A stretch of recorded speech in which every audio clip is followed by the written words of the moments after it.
aujourd'hui nous allons faire notre tuto avec l'utilisation du terrazzo, comme je vous l'avais dit lorsque nous avons créé justement le terrazzo. Donc on commence avec cette jolie feuille et je vais commencer par faire mes pesées. Donc je vais prendre 250 grammes pour être sûr de mon coup. Après je noterai comme d'habitude le poids exact qu'il me faut pour la feuille, mais en attendant je prends des petits moules à côté afin de pouvoir verser en cas de trop. Et puis donc 250 grammes, ce qui me fera 71 grammes de liquide. Alors on y va pour les 71 et voilà. Et avec ceci il me faudra 179 grammes de poudre. Et c'est parti. Maintenant que ma pesée est faite, je vais pouvoir faire mon mélange et y incorporer, une fois que le mélange est bien effectué, on va pouvoir y incorporer notre terrazzo. On mélange bien, on fait en sorte d'avoir le minimum de grumeaux. Je vais recevoir mon mélangeur qui s'adapte à une perceuse. Comme ça me permettra d'avoir une belle pâte bien lisse, sans grumeaux. On racle bien le fond pour être sûr de ne pas laisser de la poudre, que tout soit bien mélangé, le fond et bien entendu les parois de votre pot. Voilà qui est fait. Allez, je vais mettre mon terrazzo, je vais mettre le nouveau. Vous avez pu voir justement les colorants néon Jesmonite. Donc que voilà, le bleu, le jaune, le orange. Voici donc les trois couleurs que j'ai pu faire. Ça, ce sont des anciens. Je vais les terminer avec, comme ça, ce sera fait. Et je reprendrai uniquement sur du colorant Jesmonite. Donc, je vais tout mettre à l'intérieur. Quoique le blanc, je vais le garder parce que si un jour je fais un moulage foncé, ça me permettra d'avoir justement du blanc. Alors, tout peut-être pas parce que sinon, je vais avoir plus de terrazzo que de liquide Jesmonite, donc peut-être pas tout, mais vous allez voir le résultat impressionnant de ces couleurs néon, comment ça va bien ressortir.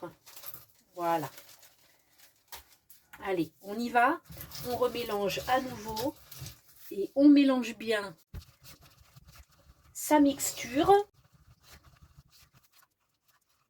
C'est pas mal du tout, on voit bien les couleurs néon, je pense qu'il y en a assez. Allez, on va verser ça dans notre moule.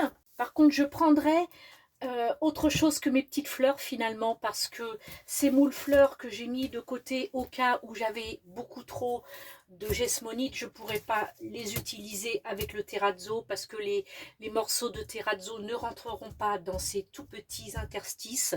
Donc ce n'est pas la peine. Je mettrai ça dans un autre moule au cas où il y ait trop. Nous verrons bien, il faudra bien que je retienne donc la quantité pour cette jolie feuille. Alors je verse un petit peu partout, je fais en sorte qu'elle rentre bien. Vous appuyez, comme vous pouvez voir, vous appuyez pour que ça vienne bien jusqu'à la pointe. Voilà, c'est fait. Mon terrazzo, on voit bien les couleurs, c'est bien rentré. On aide, bien évidemment. On aide à ce que tout soit rempli. On n'hésite pas à appuyer, hein. Il faut vraiment que tout rentre. Parce qu'avec les morceaux de terrazzo, c'est déjà moins évident. Donc, il faut aider la Jesmonite à aller partout dans les trous. On appuie, on pince. Tout doit être rempli. Vous voyez, on voit bien là. On voit bien les couleurs. Elles sont magnifiques.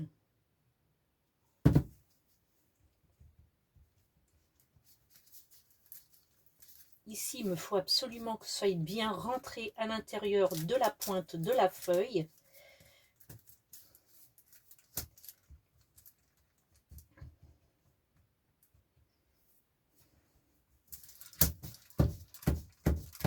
Je tapote pour que ce soit un minimum plat quand même, hein, que ce soit bien lisse, qu'il n'y ait pas des gros grumeaux, des bosses et des trous. Comme ça, ça permet de lisser. Ça permet aussi de remplir les bords. Et là, on va attendre une bonne demi-heure avant de démouler. Je vous retrouve tout de suite. Un petit peu plus d'une demi-heure s'est écoulée. Avec le reste, j'ai fait uniquement la moitié de ce plat en terrazzo. Je ferai l'autre en gesmonite naturelle. Maintenant, nous allons démouler notre jolie feuille. Alors, on va déjà écarter les bords hein, pour ne rien casser. Surtout ne pas casser la branche. Vous voyez, parce que c'est quand même ce qu'il y a de plus fragile. On y va. Voilà, ça c'est fait. Maintenant, on n'a plus qu'à délicatement tirer la tige de la feuille, ce qui évite la casse. On a toujours peur hein, quand c'est fragile, quand c'est tout petit comme ça. Donc, on y va doucement. L'essentiel, c'est d'arriver au bout et en entier. Voilà. Allez, regardez comme c'est joli ce terrazzo. Je vais prendre ma poignée silicone souple et je vais y mettre mon disque de ponçage pour pouvoir regarder comme c'est simple. Cette poignée ergonomique, c'est vraiment l'idéal pour pouvoir poncer les arrières de nos réalisations, ce qui évite le bord coupant, le pas joli. Là, ça nous permet de bien fignoler.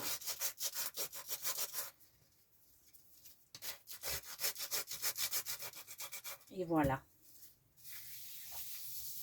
C'est parfait. Je pourrais aussi prononcer le terrazzo derrière en faisant un ponçage plat, que ce soit bien lisse. Et je vous montre ça une fois que j'ai nettoyé mon plan de travail.